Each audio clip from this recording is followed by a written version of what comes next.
എടപ്പിള്ളി പള്ളിപ്പെരുന്നാളും അവിടുത്തെ കോഴി നേർച്ചയും ഏറെ പ്രസിദ്ധമാണ്. അപ്പാപ്പനും അമ്മാമ്മയൊക്കെ പറയുന്ന കേട്ടിട്ടുള്ളത് വീട്ടിലും വീടിൻ്റെ പരിസരത്തൊക്കെ പാമ്പിനെയൊക്കെ കാണുമ്പോഴാണ് ഗീവർഗീസ് പുണ്യാളന് ഇങ്ങനെ നേർച്ച നേരുന്നതെന്നാണ്. പാമ്പിൽ നിന്നും ക്ഷുദ്രജീവികളുടെ ആക്രമണത്തിൽ നിന്നും ഗീവർഗീസ് പുണ്യാളൻ നമ്മളെ പ്രൊട്ടക്റ്റ് ചെയ്യും എന്നാണ് ക്രിസ്ത്യൻ വിശ്വാസം. ഇതിൻ്റെ പുറകിൽ ഇനിയും ഏറെ കഥകളുണ്ടോ എന്ന് എനിക്കറിയില്ല. നിങ്ങൾക്കറിയാമെങ്കിൽ ഒന്ന് കമൻ്റ് ചെയ്യണേ.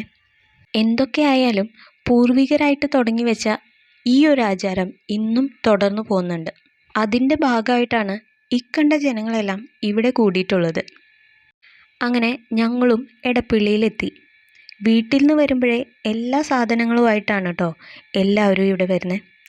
പള്ളി പോയി പ്രാർത്ഥിച്ചതിന് ശേഷം ഞങ്ങളും കോഴിക്കറി വെക്കാനുള്ള സ്ഥലമൊക്കെ കണ്ട് സെറ്റാക്കി വെച്ചിട്ടുണ്ട്. അങ്ങനെ നമ്മുടെ ഇന്നത്തെ താരത്തെ ചാക്കിൽ നിന്ന് പുറത്തേക്ക് എടുക്കുവാണ്. ഇനി അങ്ങോട്ട് കോഴീനെ കട്ട് ചെയ്യലും ക്ലീൻ ചെയ്യലും അങ്ങനത്തെ കുറച്ച് പരിപാടികളാണ്.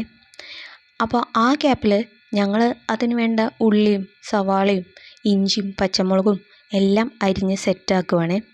ഞങ്ങളുടെ കൂടെ എൻ്റെ അമ്മയും അപ്പയും പിന്നെ വലിയാൻ്റെയും അങ്കിയുമാണ്. അമ്മയുടെ ചേച്ചിയും ഹസ്ബൻഡുമാണ് വന്നിട്ടുള്ളത്. അമ്മയുടെയും വലിയാൻ്റെയുടെയും നേതൃത്വത്തിലാണ് കേട്ടോ ഇന്നത്തെ ചിക്കൻ കറി പ്രിപ്പറേഷൻസ്. പലരും പല വിധത്തിലാണ് ചിക്കൻ കറി വെക്കുന്നത്. ഞങ്ങളിവിടെ തേങ്ങാപ്പാലിലാണ് കേട്ടോ വയ്ക്കാൻ പോകുന്നത്. അങ്ങനെ ചിക്കൻ കറിക്ക് ആവശ്യമുള്ള ചെറിയുള്ളിയും ഇഞ്ചിയും പച്ചമുളകും എല്ലാത്തിൻ്റെയും കൂടെ പൊടികളൊക്കെ ഇട്ട് മിക്സ് ചെയ്ത് ചിക്കനൊക്കെ മിക്സ് ചെയ്ത് നമ്മൾ സെറ്റ് ചെയ്ത് വെക്കുവാണേ. അങ്ങനെ നമ്മുടെ ചിക്കൻ കറി ഇതാ അടുപ്പത്തായിട്ടോ. ഇനി ഇത് തിളച്ച് വെന്ത് വരാനുള്ള കാത്തിരിപ്പാണ്. പണ്ട് അമ്മയുടെ ചേച്ചിമാരും ഫാമിലിയൊക്കെ ആയിട്ട് എടപ്പള്ളിയിലോട്ട് വരാറുണ്ട്. ഒരു ട്രാവലറൊക്കെ വിളിച്ച് ഒരു പ്രത്യേക വൈബാണ്. നമ്മുടെ അപ്പുറത്തുണ്ടായ ചേട്ടന്മാർ ബായ് പറഞ്ഞ് പോവുകയാണ് കേട്ടോ. ഓരോരുത്തരും പോകുമ്പോൾ പുതിയ ഓരോരുത്തർ വന്നുകൊണ്ടിരിക്കുകയാണ്. അങ്ങനെ കുറച്ച് നേരം കൊണ്ട് തന്നെ അപ്പുറത്തും ഇപ്പുറത്തൊക്കെയുള്ള ആൾക്കാരായിട്ട് നമ്മൾ നല്ല കൂട്ടായിട്ടോ. ആൾക്കാർ കൂടുന്നതനുസരിച്ച് ചൂടും കൂടുന്നുണ്ട്. പിന്നെ കുറച്ച് നേരം വർത്താനമൊക്കെ പറഞ്ഞ് ഒരു ഐസ്ക്രീമൊക്കെ കഴിച്ച് ഞങ്ങൾ അവിടെ ഇരുന്നു കേട്ടോ. ഇലയിൽ ഐസ്ക്രീം കഴിക്കാൻ പറ്റുമോ സക്കീർ ബായ്ക്ക്? ഇച്ചുമണിക്ക് പറ്റുന്നുണ്ട് കേട്ടോ. ഐസ്ക്രീം താഴെ പോവാതിരിക്കാൻ വേണ്ടിയിട്ട് ഇലയിൽ വെച്ച് ആൾ ഐസ്ക്രീം കഴിക്കുവാണേ.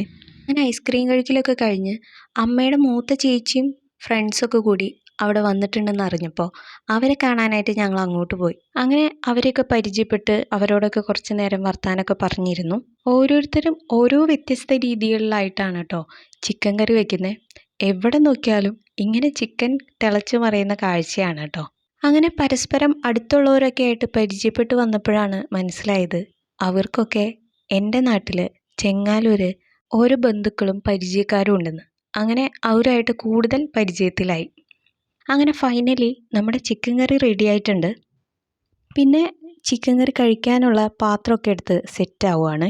അധികം ആൾക്കാരും ചിക്കൻ കറിക്കൊപ്പം ബ്രെഡാണ് കഴിക്കാനായിട്ട് എടുക്കാറുള്ളത്. കൊണ്ടുവരാനുള്ള എളുപ്പം കൊണ്ടാണോ എന്നറിയില്ല. എനിവേ ഞങ്ങളും ബ്രെഡാണ് കേട്ടോ ചിക്കൻ കറിക്കൊപ്പം കഴിക്കാൻ എടുത്തിട്ടുള്ളത്. അങ്ങനെ ഞങ്ങളെല്ലാവരും ഒന്നിച്ച് ഹാപ്പി ആയിട്ട് ഭക്ഷണമൊക്കെ കഴിച്ചു കേട്ടോ. അടിപൊളി ചിക്കൻ കറിയായിരുന്നു. അങ്ങനെ ഭക്ഷണം കഴിക്കലൊക്കെ കഴിഞ്ഞു. അടുത്തുള്ളവരൊക്കെ ആയിട്ട് കുറച്ച് നേരം കൂടി സംസാരിച്ച് അവരോടൊക്കെ യാത്ര പറഞ്ഞ് ഞങ്ങൾ കൊണ്ടുവന്ന ഐറ്റംസൊക്കെ ആയിട്ട് തിരിച്ചു പോവുകയാണ് കേട്ടോ. ഞങ്ങൾ തിരിച്ചു പോകുന്ന നേരത്തും അവിടെ ഒരുപാട് പേരുണ്ടായിരുന്നു കേട്ടോ. കൂട്ടത്തിൽ ചൂടും പുകയും കൂടുന്നുണ്ടായിരുന്നു. ഞങ്ങൾ തിരിച്ചു പോകുമ്പോൾ പുതിയ ആൾക്കാർ വന്നുകൊണ്ടിരിക്കുകയാണ്. ഇതിങ്ങനെ തുടർന്നുകൊണ്ടിരിക്കും.